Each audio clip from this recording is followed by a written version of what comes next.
And I just wanted to share with you all something about sannyas today. In particular, one of the most beautiful things that I've learnt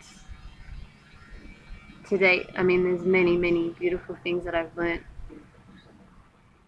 being one of Swamiji's sannyasinis. Many beautiful things that he's shown that this life of sannyas is. But this thing in particular is that life is for others. So I've seen many people question and even turn away from Swamiji when they ask, or so they ask, do we meditate here as monks? And when I've said no, it's not really something that we do as such in the traditional sense of the term, where we have an allocated set of time and we just sit and go into our inner space. It's not like that. We're actually very active. This mindset of sannyas being a path for people that are hermits, or if you're a recluse, social recluse, or you're ready to run away from life, yes, let me come and join and become a sannyasi. No, here it's not like that at all. Here we're taught to engage with life in its absolute fullest. And I was someone that used to meditate before. Actually, it was after finding Swamiji only that I started getting into meditation. And I would find that this space that I was in while meditating would never somehow follow me elsewhere. The moment I'm in the car driving to work, my inner equilibrium is shot.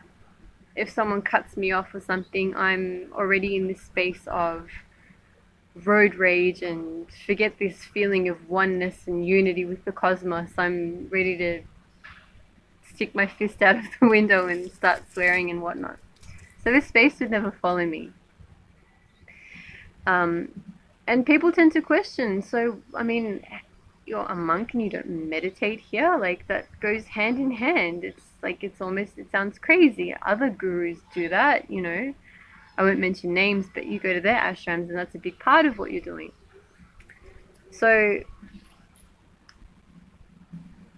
this whole thing of life being for others and your expansion and being extremely active here, what I found personally in my experience is this space which I could never have replicated when I'm sitting down meditating. As contradictory as it sounds, it's through this intense activism, by completely throwing myself into something, whether it's like, for example, when we go to Tiruvannamalai and we serve people food, and there's so many people that come and visit us. It's like, it'll be hours on end where we're just standing and we're serving food and we're feeding people. That action itself, I've felt and I've experienced such a deep peace and such a deep sense of joy, which is akin to that which I would experience while meditating. These beautiful, precious moments where I would feel this lightness and love and whatever it is inside of me. I have that when I'm interacting with people, funnily enough. So, I mean, I can say that Swamiji is brilliant. He definitely knows what he's doing when he's training us here. And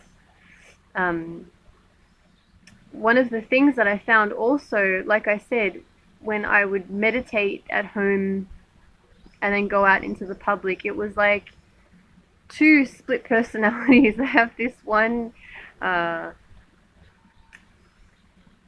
person inside of me which is peaceful and all loving and compassionate and giving, and then the moment I'm in the car driving and, like I said, someone cuts me off, or I'm running late for work, or my boss says something to me and I'm just like there is no oneness, there is no feeling of love, there is just otherness and frustration and all of these things there.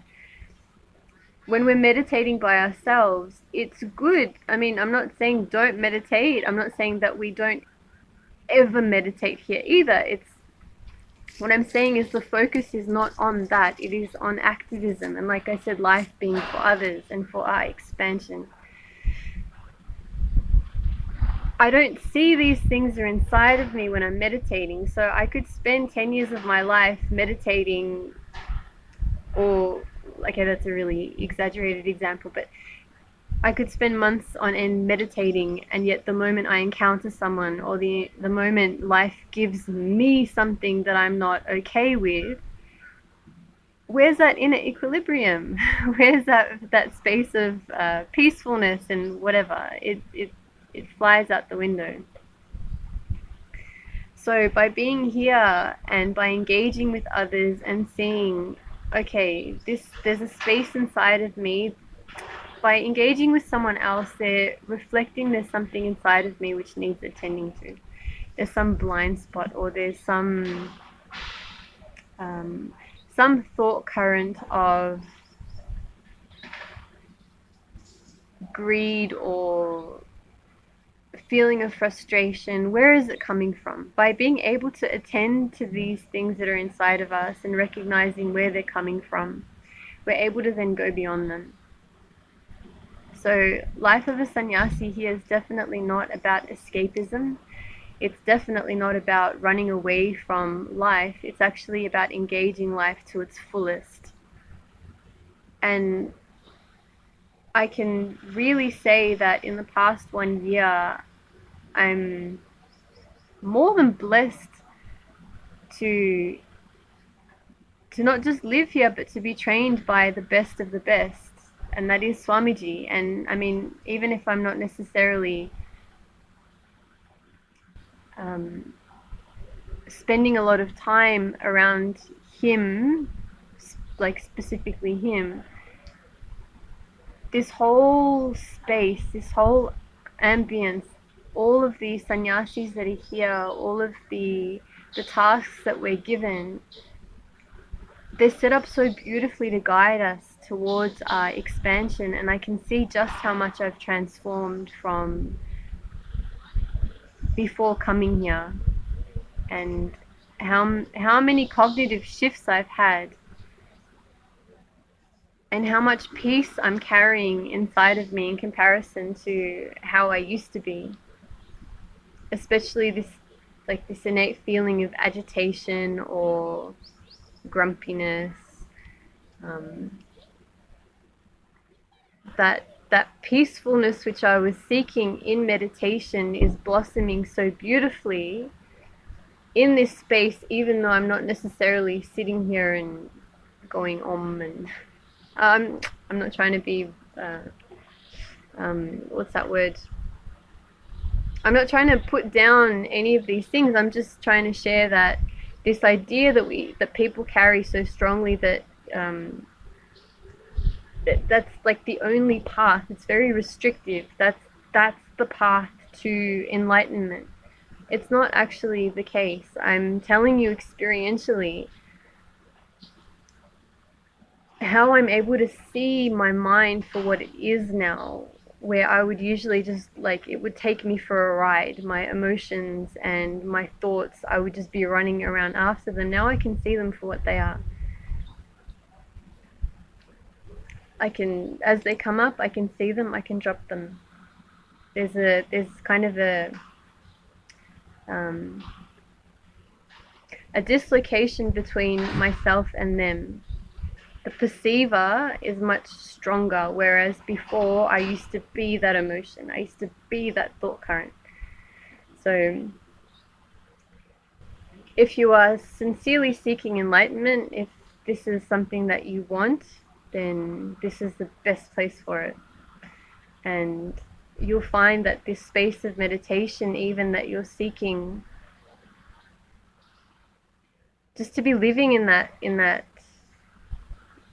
feeling, whatever it is that you're seeking for in meditation itself, if you are a meditator, then you'll find that. you'll find that, funnily enough, through this beautiful activism and engagement with life. So I welcome you all. We actually have an intake of, so the next Sannyas initiation will be here in Bengaluru Adinam coming up on October the 15th.